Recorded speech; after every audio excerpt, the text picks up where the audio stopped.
ನಮಸ್ಕಾರ ಸ್ನೇಹಿತರೆ, ಇಂದು ನಾವು ಒಂದು ಸುಂದರವಾದ ಹಬ್ಬದ ಬಗ್ಗೆ ಮಾತನಾಡುತ್ತಿದ್ದೇವೆ. ಅದು ಅಣ್ಣ ತಂಗಿಯರ ನಡುವಿನ ಅನನ್ಯ ಪ್ರೀತಿ ಮತ್ತು ರಕ್ಷಣೆಯ ಸಂಕೇತವಾದ ರಕ್ಷಾಬಂಧನ. ಸಾಮಾನ್ಯವಾಗಿ ರಕ್ಷಾಬಂಧನ ಎಂದರೆ ತಂಗಿ ಅಣ್ಣನಿಗೆ ರಾಖಿ ಕಟ್ಟುವ ದೃಶ್ಯ ನಮ್ಮ ಕಣ್ಮುಂದೆ ಬರುತ್ತದೆ. ಆದರೆ ಈ ಹಬ್ಬದ ಮೂಲ ಮಹಾಭಾರತದಂತಹ ನಮ್ಮ ಪ್ರಾಚೀನ ಗ್ರಂಥಗಳಲ್ಲಿಯೂ ಹೆಣೆದುಕೊಂಡಿದೆ ಎಂಬುದು ನಿಮಗೆ ಗೊತ್ತೇ? ಬನ್ನಿ, ಮಹಾಭಾರತದಲ್ಲಿ ರಕ್ಷಾಬಂಧನದ ಕುರಿತಾದ ಒಂದು ಸುಂದರ ಪ್ರಸಂಗವನ್ನು ನೋಡೋಣ.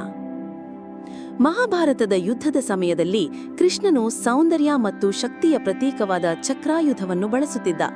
ಒಮ್ಮೆ ಶಿಶುಪಾಲನ ವಿರುದ್ಧ ಚಕ್ರವನ್ನು ಪ್ರಯೋಗಿಸಿದಾಗ ಚಕ್ರವು ಶಿಶುಪಾಲನ ಶಿರವನ್ನು ಛೇದಿಸಿತು.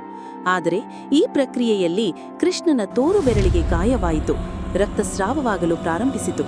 ಅಲ್ಲಿದ್ದ ಎಲ್ಲರೂ ಆ ಗಾಯವನ್ನು ನೋಡಿ ಕೃಷ್ಣನ ವೇದನೆಯ ಬಗ್ಗೆ ಚಿಂತಿಸುತ್ತಿದ್ದರು. ಆ ಸಂದರ್ಭದಲ್ಲಿ ಪಾಂಡವರ ಪತ್ನಿ ದ್ರೌಪದಿಯಲ್ಲಿದ್ದಳು.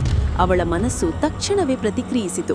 ತನ್ನ ಸೀರೆಯ ಅಂಚನ್ನು ಹರಿದು ಗಾಯವಾಗಿದ್ದ ಕೃಷ್ಣನ ಬೆರಳಿಗೆ ಸುತ್ತಿದಳು. ಆ ಸಮಯದಲ್ಲಿ ದ್ರೌಪದಿಗೆ ತನ್ನ ಸೀರೆ ಅಮೂಲ್ಯವಾದುದೆಂಬ ಭಾವನೆ ಇರಲಿಲ್ಲ. ಕೃಷ್ಣನ ನೋವನ್ನು ಕಡಿಮೆ ಮಾಡುವುದೇ ಮುಖ್ಯವಾಗಿತ್ತು. ದ್ರೌಪದಿಯ ಈ ಪ್ರೀತಿ ಮತ್ತು ಸಹೋದರತ್ವದ ಭಾವಕ್ಕೆ ಕೃಷ್ಣ ಮನಸೋತ. ಅವಳು ಕಟ್ಟಿದ ಬಟ್ಟೆಯ ತುಂಡಿಗೆ ಪ್ರತಿಯಾಗಿ ಕೃಷ್ಣ ಒಂದು ಭರವಸೆ ನೀಡಿದ. ದ್ರೌಪದಿ, ಈ ದಿನದಿಂದ ನಾನು ನಿನ್ನನ್ನು ಎಂದೆಂದಿಗೂ ರಕ್ಷಿಸುತ್ತೇನೆ ಎಂದ. ಈ ಭರವಸೆಯೇ ನಂತರದ ದಿನಗಳಲ್ಲಿ ಸಾಕಾರಗೊಂಡಿತು. ಕುರುಸಭೆಯಲ್ಲಿ ದುಶ್ಯಾಸನನು ದ್ರೌಪದಿಯ ವಸ್ತ್ರಾಪಹರಣಕ್ಕೆ ಪ್ರಯತ್ನಿಸಿದಾಗ ಅಸಹಾಯಕಳಾದ ದ್ರೌಪದಿ ಕೃಷ್ಣನನ್ನು ಪ್ರಾರ್ಥಿಸಿದಳು. ಆಗ ಕೃಷ್ಣನು ತನ್ನ ಭರವಸೆಯನ್ನು ನೆನಪಿಸಿಕೊಂಡು ಅವಳ ಮಾನವನ್ನು ಉಳಿಸಲು ಅವಳಿಗೆ ಅಂತ್ಯವಿಲ್ಲದ ಸೀರೆ, ಅಂದರೆ ಅಕ್ಷಯಾಂಬರ ಪೂರೈಕೆಯನ್ನು ಮಾಡಿದ.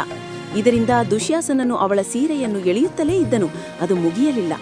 ಈ ಘಟನೆಯು ಕೃಷ್ಣನು ದ್ರೌಪದಿಗೆ ಕೊಟ್ಟ ರಕ್ಷಣಾ ಭರವಸೆಯ ಸಂಕೇತವಾಗಿ ನಿಂತಿತು. ಇದು ರಕ್ಷಾಬಂಧನದ ಮೂಲ ಎಂದು ಹಲವರು ನಂಬುತ್ತಾರೆ. ಒಂದು ಸಣ್ಣ ಗಾಯಕ್ಕೆ ನೀಡಿದ ಪ್ರೀತಿಯ ಸಹಾಯವು ಒಂದು ದೊಡ್ಡ ವಿಪತ್ತಿನಲ್ಲಿ ರಕ್ಷಣೆಯಾಗಿ ಪರಿವರ್ತನೆಯಾಯಿತು.